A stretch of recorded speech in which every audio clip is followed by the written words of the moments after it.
en Algérie. Hein, il y a eu des révoltes très graves à Sétif, en mai 1945. Il y a eu des révoltes au Maroc. Il y a eu également des mouvements assez durs en Afrique noire. La France, elle est ruinée. L'Indochine, les Français disent on veut nous manger, on ne va pas donner un centime, on ne va pas donner de l'argent pour aller reconquérir l'Indochine. On s'en fout de l'Indochine. Les Français, ça ne les intéresse pas, l'Indochine. Les Français sont dans l'immédiat, les Français sont dans la survie. Il y a des tickets de rationnement. Vous savez que pendant la guerre, comme il n'y avait plus rien à manger, les gens avaient des tickets de rationnement. Donc il fallait aller avec un ticket, on donnait, chaque famille avait droit à 3 grammes de beurre, à 4 grammes de ceci, de cela, avec des tickets. Les tickets de rationnement ne seront supprimés en France qu'en 1948. La France, elle est ruinée, elle sort ruinée, les Allemands ont tout pris. Donc pensez bien que la préoccupation de la France, ce n'est pas l'Indochine. Elle s'en fiche. L'Algérie, non. L'Algérie, c'est important, parce que l'Algérie qui fournit du blé, qui fournit de l'huile, qui fournit des choses comme ça. Mais l'Indochine, elle n'apportait pas grand-chose. Elle n'a même plus de bateaux, la France. Donc, c'est pas le riz d'un... Et en plus, l'Indochine, il n'y a plus rien.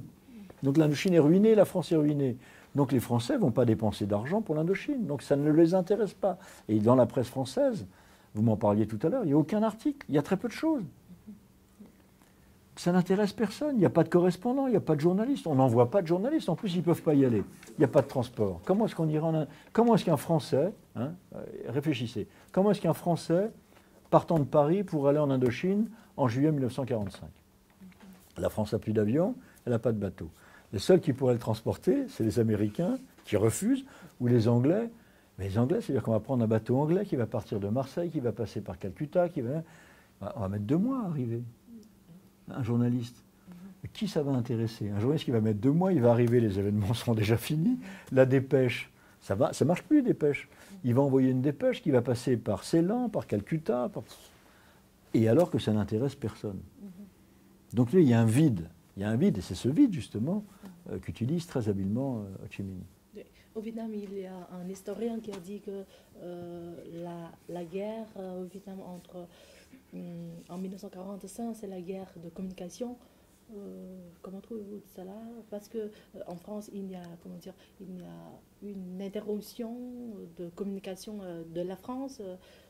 Et à Noé, oui. donc, non, c'est vrai qu'il y a un vrai problème de communication, on l'a vu, hein, il n'y a plus de liaison. Donc on l'a vu, l'amiral Decoux ne reçoit plus d'ordre, en plus il n'y a plus de gouvernement Vichy, donc il ne sait pas quoi faire. Les autorités françaises, la mission Saint-Denis est à Hanoï, elle n'a pas de liaison, puisqu'elle est pratiquement maintenue en résidence surveillée par le gouvernement vietnamien, donc elle a beaucoup de mal. Elle communique par Kunming ou par Calcutta, parce que par les Anglais, par Calcutta. Il n'y a pas d'avion, puisque les avions dépendent des Américains. Donc, comment faire? Et c'est vrai que Ho Chi Minh, lui, maîtrise la communication. On le voit bien, vous le verrez dans le livre, tout de suite, tout de suite. Le Viet Minh produit des journaux, produit des affiches, produit des tracts qui informent les populations. Enfin, qui informent selon la vue du Parti communiste indo-chinois. Mais il y a de la communication politique très importante, parce que ça, c'est l'agite propre. Ça, Ho Chi Minh a retenu les leçons qu'il a prises à Moscou. Donc, il y a un mouvement d'information des populations extrêmement important. Et c'est vrai qu'à ce niveau-là, le Viet Minh gagne aussi la guerre des informations. Les informations qui sont diffusées sont ces informations. Les Vietnamiens n'ont que ça. Ils n'ont à lire que la presse Viet Minh. Il n'y a plus de journaux français. Il n'y a pas de journaux anglais. Un Vietnamien ne va pas lire un journal anglais ou américain. Il n'y en a pas de toute façon. Donc en fait, il y a aussi une prise en main très importante par le Viet Minh des populations sur le plan de la propagande. Mais comment trouvez-vous que, la maîtrise de communication du Viet Minh à ce moment-là? Parce qu'à ce moment-là, on n'a pas encore de radio, pas encore de télévision, donc seulement les troupes de ZAP sont très... Je vous l'ai dit, il y a une technique qui a été très éprouvée, technique bolchevique, hein, on est dans la technique bolchevique, et plus tard maoïste, hein, c'est des conférences dans les villages, c'est des meetings, c'est beaucoup de manifestations, on va parler des propagandistes qui vont de village en village, hein, parler aux populations. Et puis, je vous l'ai dit, énormément de tracts, hein, d'affiches, des dessins, même des livrets, hein, des petits livrets, des poèmes. Tous les artistes contribuent, hein, on voit bien que tous les poètes, tous les grands auteurs, tous les grands écrivains participent à l'élan révolutionnaire. Hein. Ho Chi Minh a accordé beaucoup d'importance à ça. Il y a beaucoup d'intellectuels qui, pendant la guerre, hein, des poètes, des écrivains, des peintres très célèbres, hein, pratiquement tous les peintres vietnamiens formés à l'école des beaux-arts de Hanoï, même Phai, Buisson Phai, participent, ou Ma Van Yen, ils dessinent, ils font des affiches. On est vraiment dans le modèle bolchevique soviétique. Hein. Donc il y a des campagnes d'information, il y a des meetings le soir dans les villages, on fait venir les paysans et on leur parle des choses. Et pour une fois, ce sont des Vietnamiens qui parlent à d'autres Vietnamiens, donc évidemment ils sont reçus et très crus. Mais c'est essentiellement ce mode de propagande. Voilà. Donc la puissance du Viet Minh à ce moment-là, c'est la puissance, c'est qu'on peut utiliser toute force, tous les moyens. Oui, c'est ça. Une fois de plus, hein,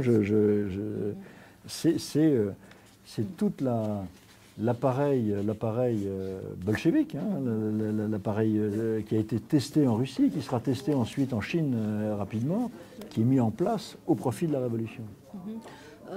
Encore une chose, au Vietnam, actuellement, on pense que toujours que les années 1940 et 1945, l'empire de Bảo Đại est, comment dire, attend toujours l'aide et support de la France. Mais ici, dans ce livre, il y a une lettre de Bảo Đại à De Gaulle, dans Une laquelle, très belle lettre, oui, je la connais. Dans laquelle on dit que... Il écrit ça en fin 45, début 40, en fin 45, il écrit ça. Hein. Ces lettres a écrit le 19 août 1947. C'est ça, oui. Quand lui-même, quand Bảo Đại a, je vous l'ai dit, quand Bảo Đại a abdiqué le 25. Oui. Oui, donc c'est exactement à ce moment-là. Il supplie De Gaulle de reconnaître l'indépendance du Vietnam. Donc je comprends, quelle est votre question ? Ma question, je me demande, parce qu'au Vietnam, on pense que Bảo Đại est un roi qui vend. Non, ça c'est faux. Nos pays. C'est faux. L'idée de Bảo Đại fantoche est fausse. Ça, c'est la propagande communiste, ça. Bảo Đại n'était pas un fantoche. Ça, je tiens à le dire très, très fermement. Hein. Moi, j'ai connu l'empereur Bảo Đại. Hein, j'ai beaucoup parlé avec lui. Hein. Il était en exil en France. Hein. Donc, et je crois que l'empereur Bảo Đại, c'est pas... quelle est sa vraie volonté à ce moment-là, des années-là? La vraie volonté de Bảo Đại. Vous savez que Bảo Đại avait eu, dans les années 1930, une première tentative d'émancipation. Avec d'ailleurs avec Diem. Ouais. Comme Premier ministre. Ouais. Et les Français les ont tous les deux écartés en disant vous arrêtez. Mais Bảo Đại a vraiment rêvé à un moment donné d'émanciper le Vietnam, hein, dès les années 30, hein, et en prenant Diem comme Premier ministre. Et les Français, quand ils se sont aperçus de ça, ont chassé Diem et ont encore limité les pouvoirs de Bảo Đại. Donc Bảo Đại, c'est comme un prisonnier dans une tour. Il est dans une tour d'ivoire, mais il est prisonnier, il n'a aucun pouvoir, Bảo Đại. Mais quand il écrit au général de Gaulle cette lettre très belle, en août 1945, il demande un peu la compréhension de Gaulle en disant « Vous êtes vous-même libérés des nazis, essayez de nous comprendre. Nous cherchons, nous aussi, à nous libérer de votre empreinte. C'est fini, le monde a changé. Le monde a changé. » Et là, Bảo Đại l'a compris.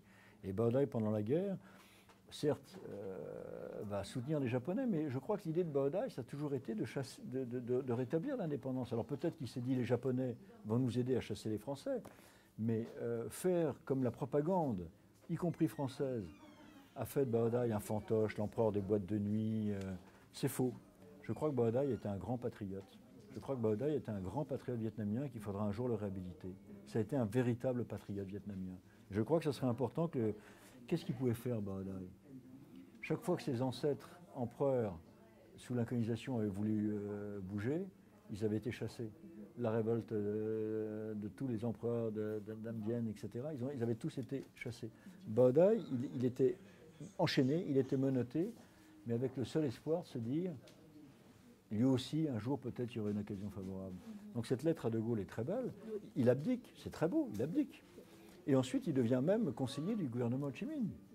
Oui, mais après le coup de force des Japonais, le 9 mars 1945, donc Bảo Đại est d'accord avec les Japonais de former un gouvernement. Oui, parce qu'il essaye, l'idée de Bảo Đại, c'est d'essayer de récupérer la main sur le Vietnam en se disant, grâce aux Japonais, les Français sont partis, deuxième phase, quand les Japonais partiront, peut-être que là, les Japonais n'ont pas l'idée de rester au Vietnam. Donc l'idée de Bảo Đại, il est opportuniste, mais c'est là qu'il commet une erreur. une erreur que Ho Chi Minh ne va pas commettre. C'est là où on voit que la grandeur politique de Ho Chi Minh est plus grande. Ho Chi Minh a compris qu'on ne pouvait pas s'allier avec les Japonais. Alors que Bao Dai est à plus court terme. Bao Dai pense qu'en s'alliant avec les Japonais, il gagnera l'indépendance du Vietnam et qu'après les Japonais partiront. Donc il fait une erreur d'interprétation. Mais je pense réellement que Bao Dai est un patriote, est un vrai grand patriote. Donc je suis très très émue quand oui, c'est une très belle lettre. La lettre de cette heure. Aujourd'hui, les autorités vietnamiennes reconnaissent l'importance de Bao Dai, je le sais. Et sa lettre est superbe, elle est superbe, c'est une très belle lettre. Bao Dai, c'est un prisonnier. Il est prisonnier depuis qu'il est né, il est prisonnier. Du gouvernement Vichy. Il est prisonnier des autorités coloniales, il est prisonnier, entre guillemets, du gouvernement de Vichy, il est prisonnier japonais, c'est un otage en fait, Bao Dai. Et Bao Dai, c'est le dernier empereur. C'est le dernier empereur. Il sait qu'il est écartelé entre deux mondes, le monde classique, traditionnel, mandarinal, le monde moderne, le monde colonial, le monde vietnamien, l'émancipation. C'est vrai que Bao Dai a raté sa chance. Voilà. Si on prenait deux personnages, Ho Chi Minh et Bao Dai, il y aurait un très beau film à faire sur tous les deux. Il y en a un qui va savoir saisir toutes les chances, l'autre il va toutes les rater. Quel est le nom de ce film? Non, c'est un projet, ce serait une idée comme ça. Oui, mais est-ce que vous avez l'occasion de nommer cela? Il faudrait qu'on réfléchisse, mais c'est vrai que c'est deux personnages très importants. Dans un monde de bouleversement. Voilà, c'est ça. Il y en a un qui réussit et l'autre qui rate toujours. C'est presque il y en a un qui a la chance, l'autre la malchance. C'est curieux. En ce moment-là? Alors, on a très peu d'informations pour savoir si la France est surprise par la déclaration d'indépendance, parce que, je vous l'ai dit, il n'y a plus aucune communication. Donc, évidemment, les quelques informations qu'on a, la France est très surprise, mais en même temps, elle n'y accorde aucune importance. Elle pense qu'elle reprendra les choses en main et que, de toute façon, je vous le dis, en France, on a autre chose à penser en septembre 1945.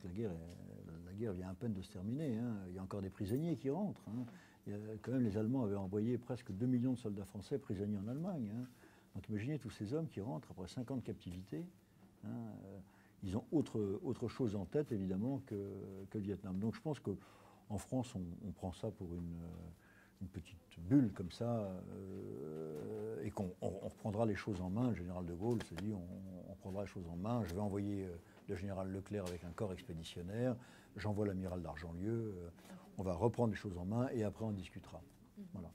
Et quant aux autres grands pays, par exemple non, il y a très peu, pratiquement aucun pays, je crois, à l'exception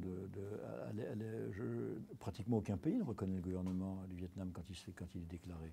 Je crois que les Russes vont mettre beaucoup de temps à le reconnaître, et encore. Donc aucun grand État, à l'époque, n'envoie de représentants ni quoi que ce soit. Ça passe totalement inaperçu, la déclaration du 2 septembre, totalement inaperçu. Il y aura même très peu de dépêches, très peu de choses.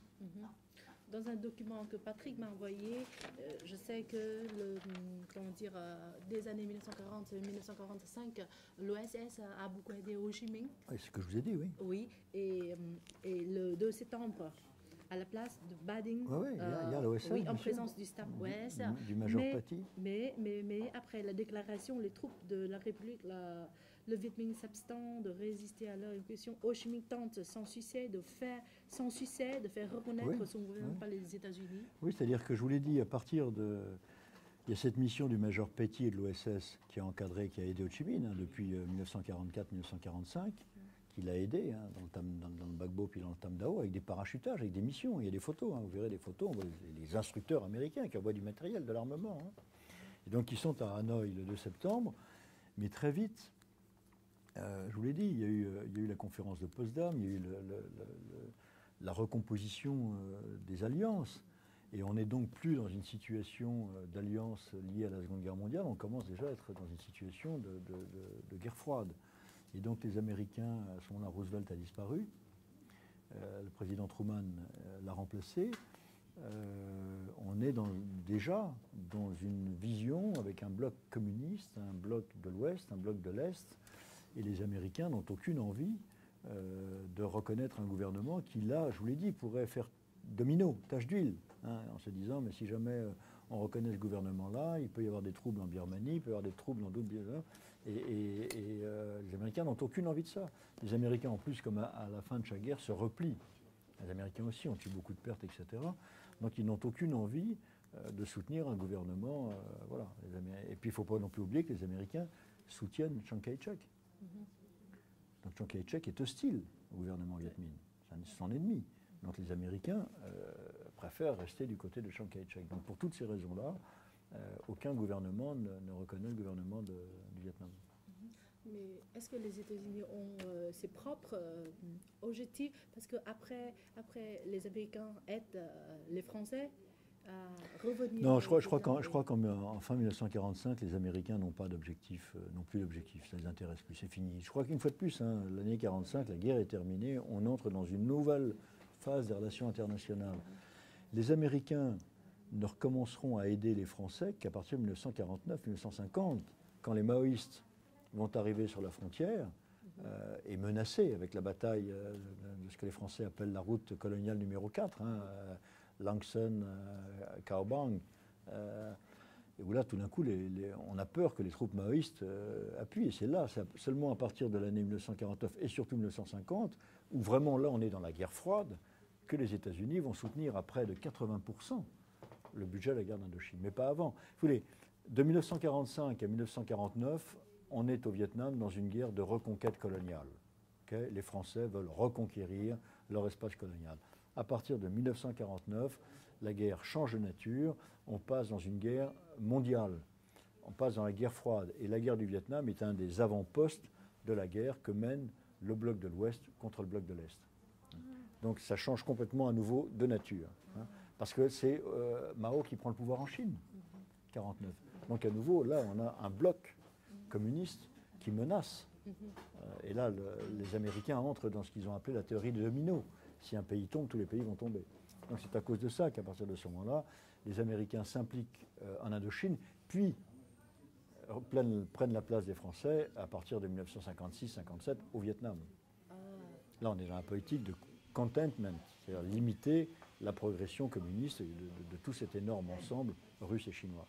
Donc les Américains n'ont pas pour objectif d'envahir le Vietnam, non. mais pour comment dire, contenir, limiter l'expansion communiste. Ah, bon. Mais en 1945, il est clair que les Américains, c'est fini, ça ne les intéresse plus. Hein. Et que leur soutien va plutôt à Chiang Kai-shek. Ouais. Nói với truyền thông rồi, không nói tí gì rồi. Mà nói chẳng quan tâm, không nói tí gì rồi. Bác ấy nói rồi. Bon. Quant à la conférence de Fontainebleau, vous avez écrit... Alors, la conférence de Fontainebleau, elle est intéressante parce qu'elle résume un peu toutes les contradictions dont on parlait. Donc, on a vu qu'en mars 1946, une convention avait été signée entre la mission Saint-Denis et Ho Chi Minh qui reconnaissait un État libre du Vietnam, libre mais pas indépendant. Ça peut paraître différent, mais le mot indépendance les Français refusent presque mentalement, psychologiquement de prononcer le mot indépendant. Mais quelle est la différence entre indépendant et libre? Il n'y en a pas beaucoup, mais en tout cas, l'indépendance, c'est impossible. Libre, ça veut dire libre de ses mouvements. Indépendant, c'est on est indépendant. Ouais. C'est quand même, mais dans le cadre dans le cadre de l'Union française, c'est-à-dire la colonie qui a changé de nom. Et il se passe une chose extrêmement importante. Et donc à Dalat, ensuite va suivre une conférence. Et là, c'est là qu'on va voir les points d'opposition. En fait, l'amiral d'Argentlieu, qui est le haut commissaire, donc qui a toute l'autorité politique, dit « Moi, j'accepte de négocier avec Ho Chi Minh, je ne reconnais pas l'État du Vietnam, j'accepte de négocier, mais pas la Cochinchine. La Cochinchine, ça c'est une colonie, donc déjà on retire la Cochinchine, qui est une colonie française, on la retire des négociations. Je veux bien discuter pour l'Annam, pour le centre, Tonkin le nord, mais la Cochinchine, c'est politiquement, diplomatiquement, statutairement, ça n'a pas à être négocié puisque ce n'est pas son statut. Donc ça, c'est la première chose. Et donc on décide qu'on va faire une conférence qui va voir un peu comment trouver une solution. Évidemment, chacun a des arrière-pensées. Donc les Français refusent le mot indépendance, les Vietnamiens exigent le terme indépendance, les Français veulent que tout ça soit dans le cadre d'une fédération indochinoise elle-même membre de l'Union française. Les Français veulent sortir la Cochinchine et pas les Vietnamiens. Évidemment, Ho Chi Minh exige, lui, l'unité des trois Qui, ou des trois Baux, hein, les trois partis, et évidemment demande à négocier les conditions dans lesquelles ce Vietnam appartiendrait à l'Union française. Et en fait, on s'aperçoit pendant tout ce début d'année 46 que chacun, je vous l'ai dit, cherche à gagner du temps. Ho Chi Minh veut gagner du temps pour que les Chinois s'en aillent, et pour ça il se sert des Français. Il veut gagner du temps pour armer et renforcer ses troupes et son pouvoir politique. Et les Français veulent gagner du temps pour continuer à amener des hommes, des soldats, de l'armement, pour chasser finalement, pour reprendre son autorité sur le Vietnam. Donc vous voyez que de chaque côté, on est dans les arrière-pensées. Alors on fait semblant de négocier, on négocie, mais en réalité on s'arme. Parce qu'on se dit le conflit va devenir pratiquement inévitable. Alors finalement on décide qu'on va faire une conférence à Fontainebleau pour essayer de faire avancer les choses. Et on invite Ho Chi Minh en France. Et alors là il va se passer une chose absolument incroyable qui explique la situation complètement folle en France. Ho Chi Minh part avec Saint-Denis, et le général Salan d'ailleurs, le 31 mai. Il décolle de Hanoï le 31 mai. Et il n'y a pas de gouvernement en France. À ce moment-là ? Il n'y a plus de gouvernement, parce qu'en France, au sortir de la guerre, il y a trois grandes forces politiques, grosso modo. La droite, les socialistes et les communistes, à égalité. Et ils sont incapables de s'entendre, et ils font des alliances, et donc chaque fois le gouvernement est renversé. Et donc, on n'a pas d'interlocuteur. On fait venir Ho Chi Minh en France comme un chef d'État, mais un chef d'État doit être reçu par un chef d'État. Or, il n'y a pas de président du Conseil en France, il n'y a pas de gouvernement. Donc on va promener Ho Chi Minh, on va l'envoyer visiter l'Égypte, on va l'envoyer en Afrique du Nord, parce qu'on le fait attendre. Il n'a pas d'interlocuteur. Ça explique qu'imaginez, si la France n'a pas de gouvernement, elle ne peut pas non plus avoir une pensée diplomatique pour le Vietnam. Finalement, alors qu'il est parti de Hanoï le 31 mai, il sera reçu par le président du Conseil, qui à ce moment-là est Georges Bidault, le 2 juillet. C'est-à-dire qu'on va le promener pendant tout le mois de juin et une partie du début juillet, on va le promener. On ne sait pas quoi en faire. On l'emmène même à Biarritz. On l'emmène visiter des camps de travailleurs vietnamiens. Il va être hébergé chez Aubrac. C'est une sorte d'hôte un peu encombrant dont on ne sait pas quoi faire. Alors finalement, tout de même, la conférence commence en juillet. Au même moment, le général Leclerc est remplacé au Vietnam par un général qui s'appelle Valluy, qui lui est beaucoup plus dur, moins libéral que Leclerc. Et finalement, la conférence de Fontainebleau, qui est ouverte le 6 juillet, est déjà suspendue dès le 1er août. Les négociations sont suspendues. Alors, les négociations sont surtout menées par Pham Van Dong. Pourquoi ? Parce que le président Ho Chi Minh, il est président. Donc, pour renforcer cette stature présidentielle, il a un gouvernement. Et donc, c'est Pham Van Dong, qui est membre de ce gouvernement, qui négocie. Mais c'est pour préserver sa stature d'homme d'État et aussi pour préserver un espace de négociation. Je veux dire, à la limite, on peut dire Pham Van Dong a négocié, mais moi, je veux négocier autre chose. C'est toujours pour essayer de garder un moyen de négociation. Hein, de pas être... Il est chef de l'État. Il est reçu au Bourget comme un chef de l'État. C'est-à-dire, à ce moment-là, les Français reconnaissent Ho Chi Minh comme le chef d'État ? Ils ne le reconnaissent pas. Ils ne reconnaissent pas l'indépendance du Vietnam, mais ils le reçoivent en France comme un chef de l'État. À l'aéroport du Bourget, il est attendu avec les motards, etc. Donc c'est une situation absolument absurde. Oh, c'est très tendu en même temps, avec beaucoup d'arrière-pensée. Et donc, Ho Chi Minh aussi pensait en France, s'appuyer. Pourquoi est-ce qu'il accepte de venir à Fontainebleau ? C'est qu'Ho Chi Minh se dit, je vais être soutenu en France. Il sait qu'en France, le Parti communiste est sorti très fort de la guerre. Hein. Il représente 30% des électeurs en France, le Parti communiste en 1945. Donc Ho Chi Minh se dit, je vais m'appuyer sur les communistes français, je vais m'appuyer sur les socialistes français, avec qui il avait eu des échanges déjà avant-guerre, etc. Marius Moutet, Paul Mus, etc. Je vais m'appuyer sur eux pour qu'ils reconnaissent mon indépendance et qu'ils m'aident.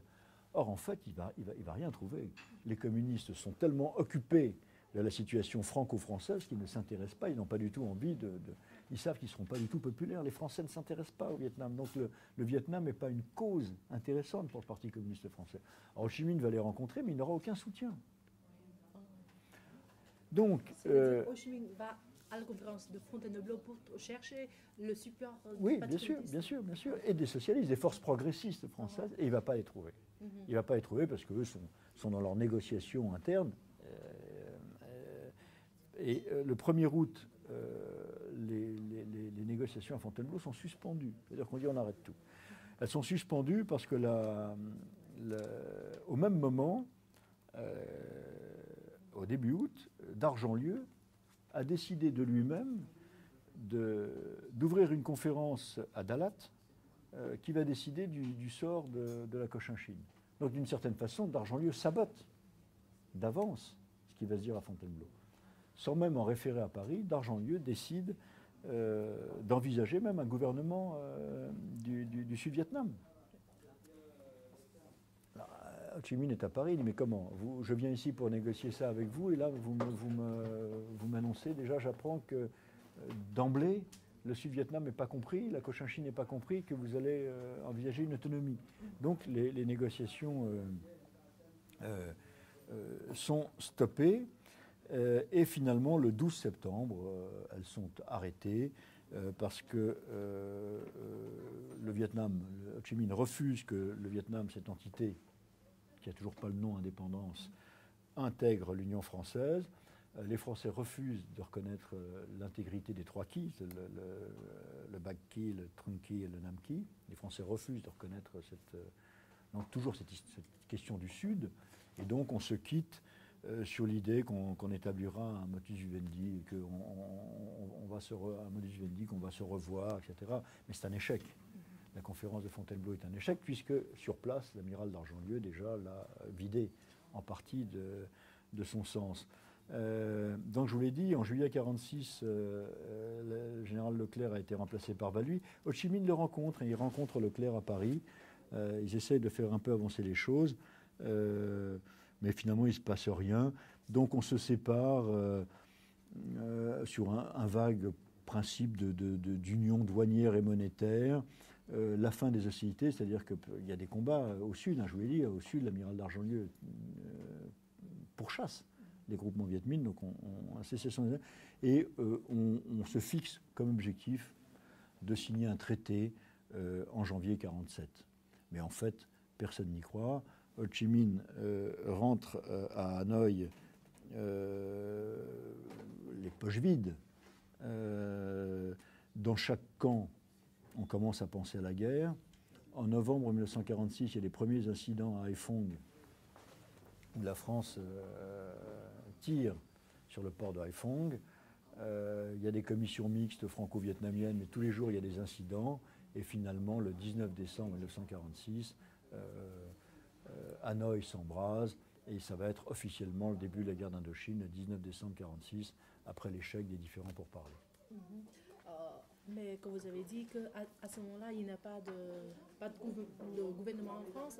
Donc, Dargent-Lieu en Cochinchine et la délégation française à la conférence de Fontainebleau, ils se soumettent à la directive de qui?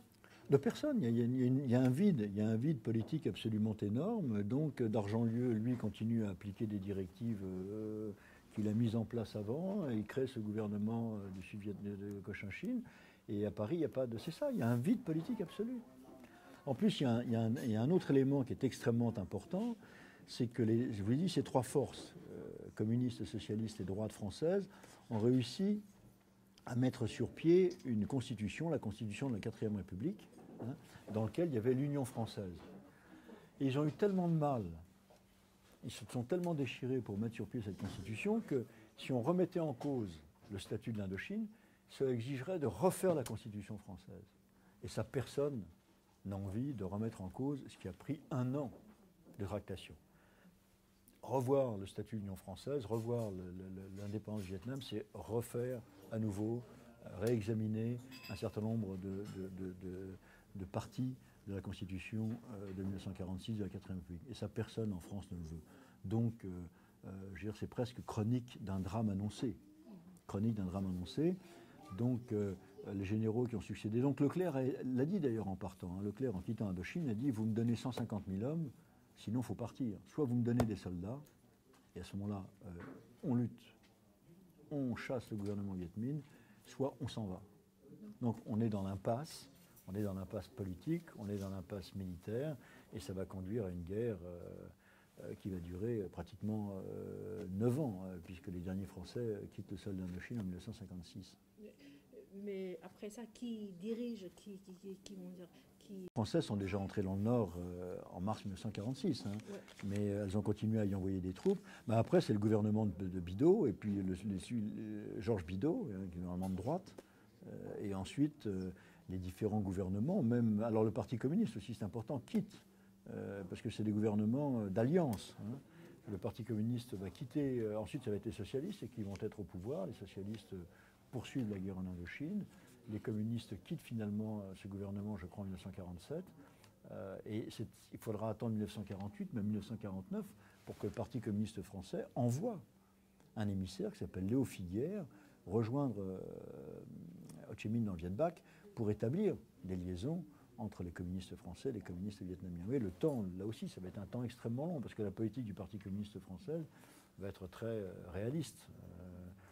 Le discours anticolonial n'est pas encore à l'ordre du jour. Le discours anticolonial viendra à l'ordre du jour chez les communistes français seulement quand la guerre froide va vraiment prendre son ampleur. En 1946, les communistes sont absolument pas anticoloniaux. Ils veulent d'abord, eux aussi, le rétablissement de la France. Et donc, pourquoi la guerre du décembre 1946 est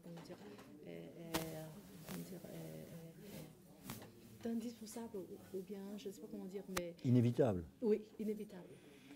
Je crois qu'elle est inévitable parce que le statu quo ne pouvait plus durer. Le statu quo, par exemple, pourquoi à Haiphong, les premiers événements éclatent à Haiphong, c'est pour le contrôle du port et des taxes douanières. Le gouvernement vietnamien d'Ho Chi Minh, il a besoin d'argent pour faire tourner son gouvernement, les écoles, etc. Donc il prétend, lui, toucher les taxes douanières sur les biens qui sont importés. Vous savez que l'essentiel du commerce du Nord, il entre par Haiphong. Les Français disent non. On doit, nous, toucher les taxes, puisque c'est nous qui sommes quand même les gestionnaires, puisque cet État, votre État indépendant, ne le reconnaît pas. Donc on avait décidé de se partager, et puis finalement, on ne s'entend pas. Ensuite, il y a des commissions mixtes militaires en disant, ben voilà, les Français, il y a des commissions mixtes, hein, vous verrez des photos, un soldat français, un soldat Viet Minh, vous contrôlez tel quartier, nous on contrôle tel autre quartier, mais il y a sans arrêt des incidents, parce que c'est plus possible. Un militant indépendantiste Viet Minh ne supportera pas d'être contrôlé par un soldat français, le soldat français ne supportera pas d'être contrôlé par un tuvé Viet Minh, et très vite il y a des tensions, parce que très vite les Vietnamiens ne supportent plus. Là, à la fin de l'année 46, les Chinois sont partis, tout le monde est parti. Les Vietnamiens, ils ont proclamé leur indépendance un an avant. Ils voudraient, maintenant, pour eux, c'est l'indépendance. Et les Français, pour eux, on revient à la situation d'avant. Donc forcément, la guerre est inévitable. L'incompréhension est totale. Alors il va y avoir quelques échanges avec des intellectuels comme Paul Mus, etc., qui étaient des membres de l'école française d'Extrême-Orient, qui avaient des liens auprès des progressistes et des intellectuels vietnamiens, mais ils n'auront aucune influence sur la logique militaire, qui est une logique de reconquête d'un côté. Et puis, je vous le dis, à partir de 1949, on va sortir de cette guerre de reconquête coloniale là, pour passer dans une guerre qui est une guerre de la guerre froide, du grand ensemble qui se déroule à ce moment avec les tensions qu'il y a à Berlin, les tensions qu'il y a dans les pays d'Europe de l'Est, les tensions qui éclatent à ce moment-là aussi dans les colonies comme la Malaisie. Toutes les colonies anglaises, enfin, il y a tout un mouvement extrêmement important, et la guerre d'Indochine, elle se met, et c'est à ce moment-là que les États-Unis commencent à prendre en main le soutien économique d'abord, puis politique et militaire de la guerre d'Indochine. Mais je ne comprends pas pourquoi il y a des conflits entre les Français et le Viet Minh sur qui a le droit de prendre les taxes ou bien quelque chose comme ça. Parce qu'à ce moment-là, avec les accords Saint-Denis-Ho Chi Minh, les Français reconnaissent le Nord comme un pays libre. Donc les Viet Minh ont le pouvoir. Oui, mais les accords de Saint-Denis ne sont pas reconnus par le gouvernement français, je vous l'ai dit, le gouvernement français ne reconnaît plus. Et l'amiral d'Argentlieu ne reconnaît pas les accords Saint-Denis. L'amiral d'Argentlieu dit que ces accords ont été négociés sous la contrainte Hein, Saint-Denis était une mission sous contrôle. Ces accords n'engagent que Saint-Denis. Aujourd'hui, nous sommes dans une autre réalité. J'ai maintenant des soldats français qui ont débarqué et l'amiral d'Argentlieu ne tient pas compte.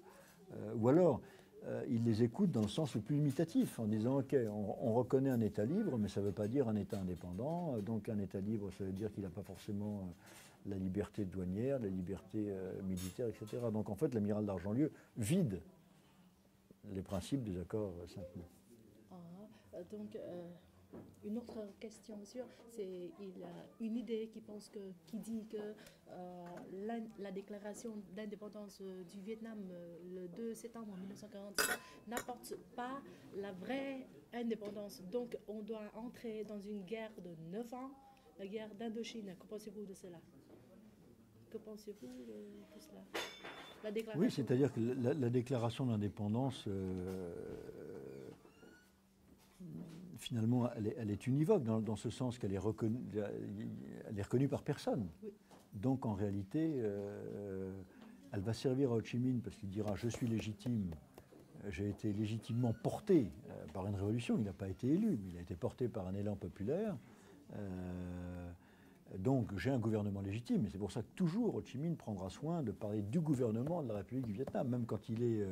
complètement pauvre, traqué, poursuivi dans le Viet Bac, il dira toujours le gouvernement, avec un conseil des ministres, avec voilà, il a un vrai gouvernement, avec un drapeau, il frappe une monnaie, hein, la piastre Ho Chi Minh. Donc pour lui, c'est très important de dire voilà, nous sommes un gouvernement légitime. Mais en revanche, en face, la France ne reconnaîtra jamais que c'est un gouvernement légitime. À telle enseigne que quand il y aura, par exemple, la France n'accordera jamais aux troupes du Viet Minh les bienfaits des accords de Genève, sur les conventions de Genève pour les prisonniers ou les médicaments, en disant ce n'est pas un pouvoir légitime, donc nous n'avons pas à respecter les conditions de Genève. Et le Viet Minh dira puisque les Français ne nous accordent pas les conditions de Genève, nous ne les accorderons pas non plus aux Français. Et donc ça va conduire aussi à ce qui va se passer dans les camps de prisonniers, qui est une des raisons du drame des camps de prisonniers, en particulier français chez le Viet Minh, parce que les Vietnamiens disent, nous, on veut bien soigner les prisonniers, on veut bien leur donner les... Mais à ce moment-là, il faut que vous reconnaissiez les conventions de Genève. Reconnaître la convention de Genève, ça veut dire reconnaître que c'est un gouvernement légitime, ce que les Français se refusent de faire. Donc il y aura toujours cette interprétation dans chaque camp, mais je crois que pour les Vietnamiens, c'est très important de fonder cette date au 2 septembre 1945, parce que je crois que c'est une vraie date, qu'elle est vraiment légitime. Mais les Français ne la reconnaîtront pas. Mais si le gouvernement, l'indépendance n'est pas reconnu par les Français, par les grands... On l'a vu, il est essentiel pour Ho Chi Minh de proclamer l'indépendance de septembre, d'abord parce qu'il n'est pas tout seul. Il y a d'autres forces au Vietnam qui veulent aussi s'emparer du pouvoir. On l'a vu, hein, les nationalistes, les trotskistes, tout un tas de groupes, etc. Donc pour lui, d'abord, il a imposé l'autorité du Parti communiste. Hein. C'est quand même s'il s'affiche dans un front national, comme Parti communiste. Et puis parce qu'il a une occasion qui ne se représentera pas. Il sait que c'est important même pour fédérer les populations. Pour fédérer les populations. Comment est-ce qu'on peut recruter des soldats dans les villages? Comment est-ce qu'on peut recruter des tuvés? Comment est-ce qu'on peut recruter etc. Si on ne le fait pas à partir d'une autorité, d'une souveraineté. Et c'est ce qu'il a compris. Il faut d'abord fonder. C'est un peu ce qu'avait fait Mao aussi quand il crée aussi une entité des soviets, comme ça, pour avoir une légitimité. Et c'est vrai qu'à partir de 1949, on voit bien que le gouvernement Ho Chi Minh va être reconnu par tous les pays du bloc de l'Est. Donc ça va renforcer sa capacité, sa légitimité et ses moyens. Il est très légaliste, Ho Chi Minh. C'est pas un clandestin. Ho Chi Minh, il veut réellement, c'est un politique, il a une formation politique extrêmement poussée, il veut réellement qu'il y ait une entité vietnamienne souveraine qui soit un gouvernement vietnamien. Il n'a pas envie d'être une force clandestine parmi d'autres. Bon, vous avez compris, je crois que c'était... oui, mais je ne comprends pas trop, parce que ça c'est... Qu'est-ce qu'il aurait pu faire d'autre? Qu'est-ce qu'il aurait fait d'autre, sinon? Quelque chose, il est très... La grande force, justement, qu'est-ce qui fait la force d'un politique? C'est la capacité d'anticiper, de voir comme au échec, de jouer plusieurs coups à l'avance. Ho Chi Minh a l'intelligence politique d'anticiper. Il sait que les Chinois vont partir, il sait que la France est complètement dans l'anarchie. Il sait que les Américains ont un discours, mais que demain, ce discours américain va changer. Il a compris tout ça, Ho Chi Minh. Et donc, il a compris que c'était le moment de s'affirmer. Donc, lui il n'est pas du tout incohérent, Ho Chi Minh. Dans un monde incohérent, il fait preuve d'une grande cohérence et d'un grand sens de l'adaptabilité. Et ça, à mon avis, c'est son génie. On avait dit que c'est peut-être la seule chance. Et est-ce que c'est la dernière chance? La dernière? Non, peut-être qu'effectivement, même s'il n'avait pas proclamé le gouvernement le 2 septembre, il aurait pu finir par organiser une force et qu'il aurait peut-être proclamé un gouvernement dans le maquis. Mais imaginez si tu étais moins fort. Là, il proclame officiellement, place Badin, devant des centaines de milliers de personnes, l'indépendance du Vietnam, sur une tribune, comme un vrai président. Imaginez s'il avait fait cette déclaration d'indépendance 2 ans plus tard, perdu du côté de Cao Bang, dans la jungle. Ça n'aurait eu aucun sens. Ça aurait été une sorte de révolution dans la forêt, comme ça n'aurait pas eu du tout ce sens, où là, il avait été proclamé sur la place la plus importante, devant le palais du gouverneur général de l'Indochine, président du Vietnam. C'était beaucoup plus fort que, une fois de plus, son gouvernement en exil. S'il avait fait ça dans la forêt, ça aurait eu évidemment absolument pas cette dimension symbolique. C'était aussi un homme, Ho Chi Minh, je crois, qui maîtrisait extrêmement bien la dimension symbolique des choses, hein, les images. Il était très fort des images et des mots qui savaient parler. Il ne faut pas oublier que la masse paysanne vietnamienne était analphabète. Donc il lui fallait des symboles forts. Hein, et Ho Chi Minh avait le sens des formules pour convaincre les paysans, les ouvriers. Donc ça, c'était des symboles forts pour eux. Un gouvernement avait été proclamé sur la grande place de Hanoï, devant le palais du gouverneur général. C'était un pouvoir indépendant du Vietnam. Ça n'aurait pas eu la même force s'il l'avait fait dans une petite maison en bambou sur la rivière Noire. Quand on est tout un petit peu sur les médias, comme vous avez beaucoup...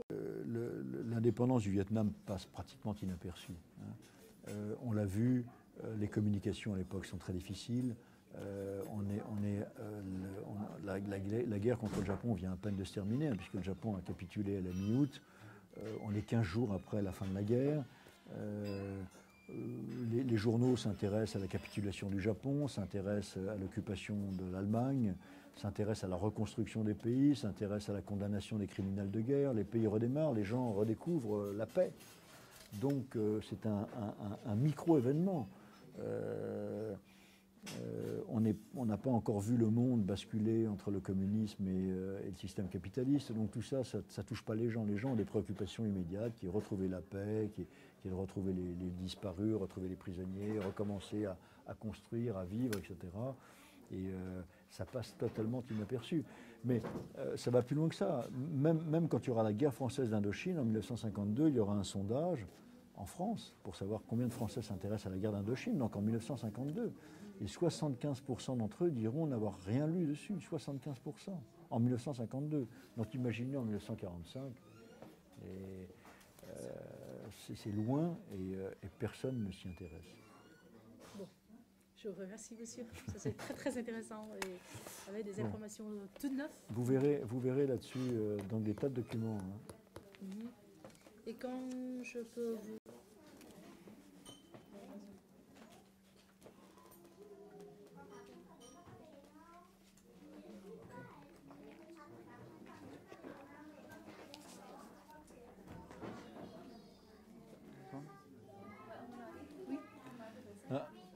Ce livre est extrêmement important. Il a été écrit par Philippe de Villers, qui est sans doute un des meilleurs spécialistes de l'histoire franco-vietnamienne. Philippe de Villers est à l'origine un journaliste qui arrive très tôt en Indochine. Il arrive avec les troupes du général Leclerc, donc à l'automne 1945. Et il va essayer d'avoir, c'est rare à l'époque, il va essayer d'avoir un point de vue qui n'est pas celui du colonisateur, qui n'est pas celui du français revanchard. Il va vraiment essayer de comprendre ce qui se passe. Et c'est tout à fait intéressant. À mon avis, c'est un des meilleurs auteurs sur la question. Il va essayer de comprendre un petit peu comment se met en place la révolution, comment réagissent les différents interlocuteurs. Et ça va être à la fois le produit de ses articles, et donc d'abord comme journaliste, hein, il va avoir une position très... je vous dis, il était proche du général Leclerc qui lui-même avait une vision de l'avenir d'Indochine qui était différente. de celle de beaucoup de gens, parce que beaucoup de coloniaux, il ne faut pas oublier que beaucoup de coloniaux avaient des intérêts en Indochine, dans les VA, dans les plantations, etc., qu'ils ne voulaient pas perdre. Donc là, c'est une dimension beaucoup plus libérale, beaucoup plus ouverte à la compréhension. Et je crois que c'est un livre absolument essentiel, c'est sans doute un des meilleurs livres qui existent sur le sujet, parce que c'est vraiment un Français qui a essayé de comprendre de l'intérieur, de se mettre à la place des Vietnamiens pour essayer de comprendre comment les choses avançaient. Et peut-être, est-ce qu'avec ce livre, les Français, comment dire, cherchent à comprendre pourquoi ils sont défaits? Alors, maintenant, il faut être clair que ce sont des livres qui n'ont pas eu une immense diffusion en France. Il faut bien voir que c'est un livre qui a été très important pour les études vietnamiennes en France. En revanche, ça n'a pas été un best-seller. Ça veut dire que les Français n'ont pas lu ce livre.